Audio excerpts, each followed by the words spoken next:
It wouldn't be much good coming to you if you weren't, would it? Slim saw in my father a practical man with whom he could do business. 6 decades later, I strive to be as practical as my father was. And so I'm here, in part, to ask for practical help. Help as a friend and an equal. In support of the reforms which can bring better lives, greater opportunities to the people of Burma who have been for so long deprived of their rights and their place in the world. As I said yesterday in Oxford, my country today stands at the start of a journey towards, I hope, a better future. So many hills remain to be climbed, chasms to be bridged, obstacles to be breached. Our own determination can get us so far. The support of the people of Britain and of peoples around the world can get us so much further. In a speech about change and reform, it is very appropriate to be in Westminster Hall because at the heart of this process must be the establishment of a strong parliamentary institution in my own country. The British Parliament is perhaps the preeminent symbol to oppressed peoples around the world of freedom of speech.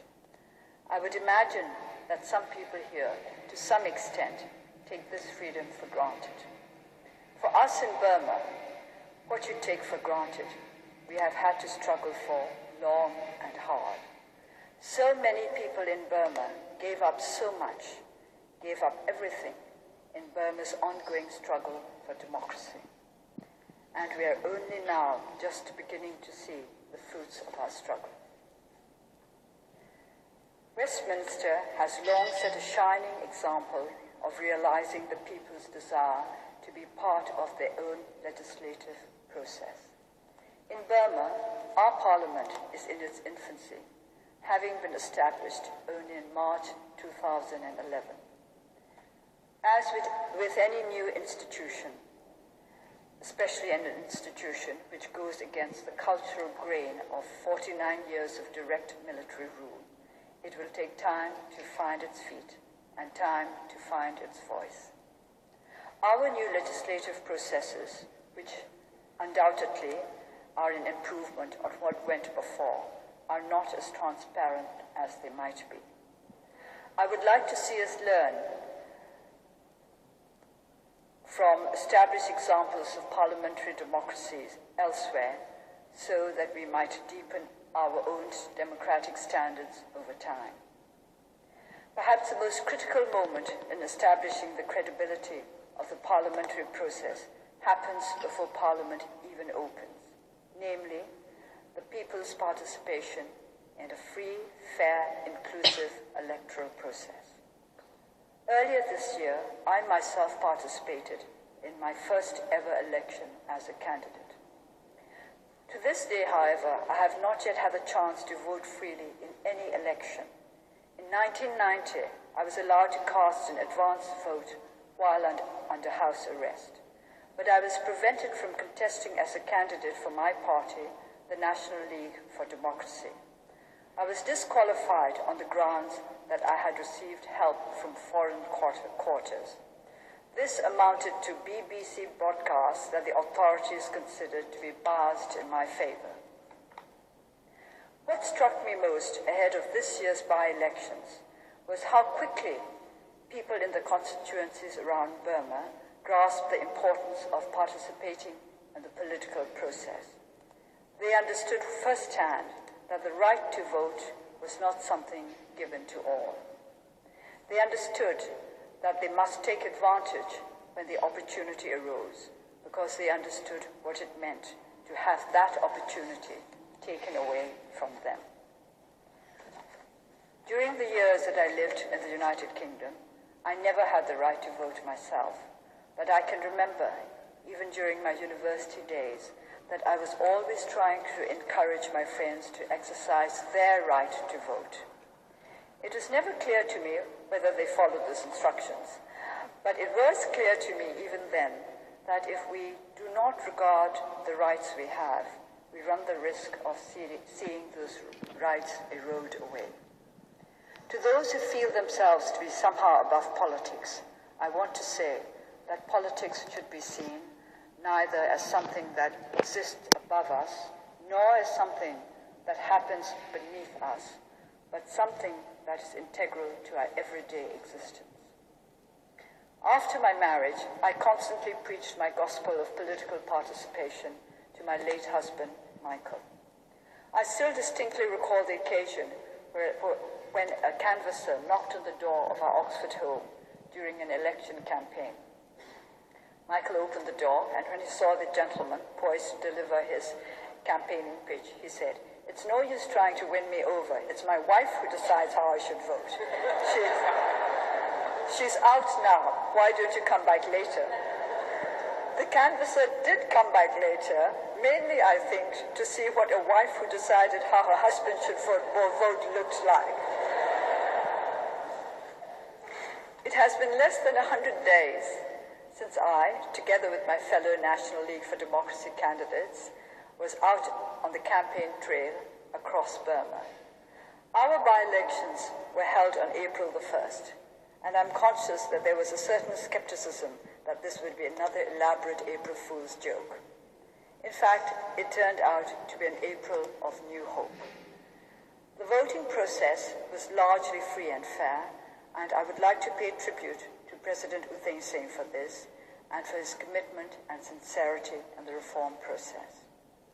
As I have long said, it is through dialogue and through cooperation that political differences can best be resolved, and my own commitment to this path remains as strong as ever. Elections in Burma are very different to those in many more established democracies such as yours. Apathy, especially among the young, is certainly not an issue.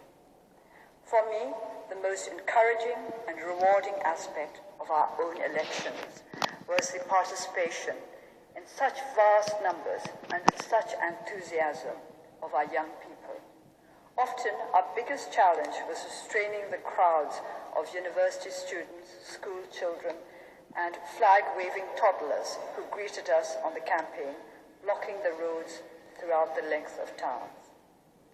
The day before the elections, on my way to my constituency, I passed a hillock which had been occupied by a group of children, the oldest about 10 or 11, their leader standing at the summit holding the NLD flag.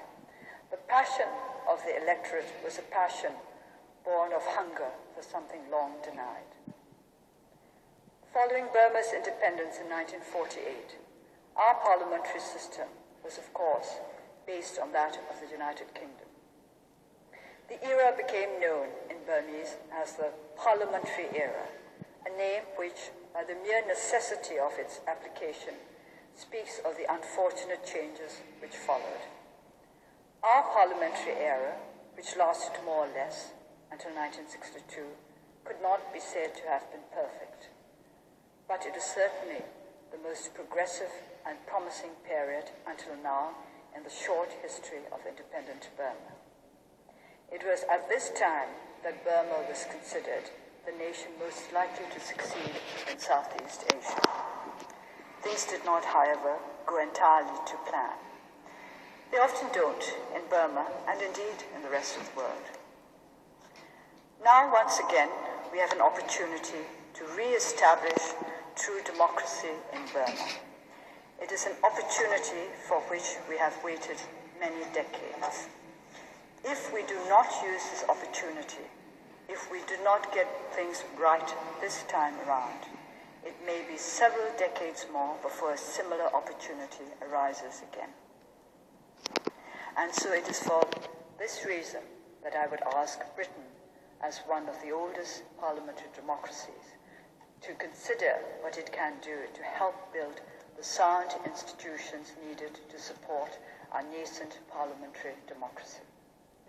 The reforms taking place, led by President U Thein Sein, are to be welcomed.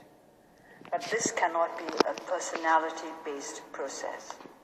Without strong institutions, this process will not be sustainable.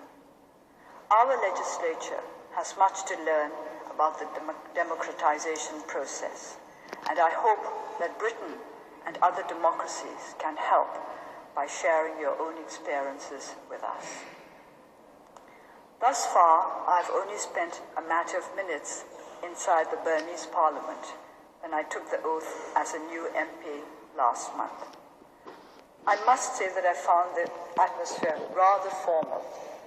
Men are required to wear formal headgear. There is certainly no heckling. I would wish that over time, perhaps, we will reflect the liveliness and relative informality of Westminster. I am not unaware of the saying that more tears have been shed over wishes granted than over wishes denied. Nevertheless, it is when Burma has its own satisfactory equivalent of Prime Minister's questions that we will be able to say that parliamentary democracy has truly come of age. I would also like to emphasize the importance of establishing requisite parliamentary control over the budget.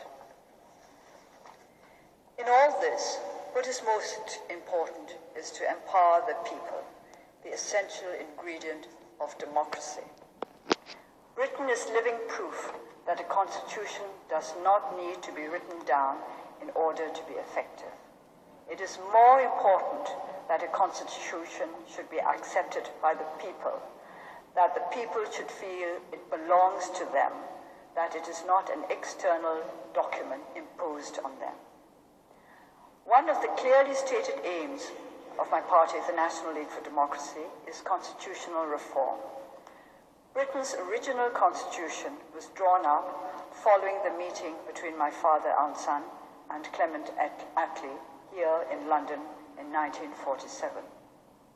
This constitution may not have been perfect, but at its core was a profound understanding of and respect for the aspirations of the people.